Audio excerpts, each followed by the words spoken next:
நம்ம இன்றைக்கி முருங்கைக்கீரை வச்சு ரொம்பவே ஹெல்த்தியான சூப் எப்படி செய்கிறதுன்னு பார்க்கலாம் வாங்க.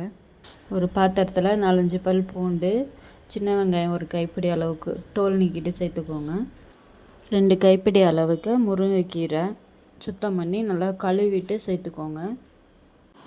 அரிசி கழுவுல தண்ணி அதை சேர்த்துக்கோங்க 3 டம்ளரு. அப்படி இல்லைன்னா நார்மல் வாட்டரும் சேர்த்துக்கலாம். இது சேர்த்திங்கன்னா இது உடம்புக்கு இன்னமும் நல்லது. 2 கைப்பிடி அளவு கீரைக்கு 3 டம்ளர் தண்ணி கரெக்டாக இருக்கும். இந்த சூப் ரொம்பவே ஹெல்த்தியானது. வாரத்தில் 2 முறை இந்த மாதிரி செஞ்சு சாப்பிட்டோன்னா நமக்கு எதிர்ப்பு சக்தி அதிகமாக இருக்கும். இதில் நிறைய அயன் சத்தும் இருக்குது. சூப்புக்கு தேவையான அளவு கல் உப்பு சேர்த்துட்டு ஒரு மூடி போட்டு மூடி மீடியம் ஃப்ளேம்லேயே 10 நிமிஷம் போல் நல்லா கொதிக்க விடுங்க. தண்ணி நல்லா கலர் மாதிரி நல்லா க்ரீன் கலர் ஆகணும், அந்தளவுக்கு நல்லா வேக விட்டுக்கோங்க.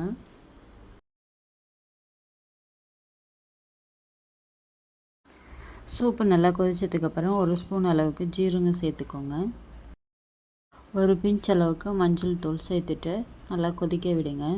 ஜீரகம் ஆரம்பத்தில் சேர்த்தா கசப்பு வந்துடும். சேர்த்துட்டு கலந்து விடுங்க. கலந்து விட்டுட்டு தண்ணி எடுத்து பார்த்திங்கன்னா நல்லா க்ரீன் கலரில் மாதிரி இருக்கும். அவ்வளோதான், சூப் ரெடி ஆகிடுச்சு.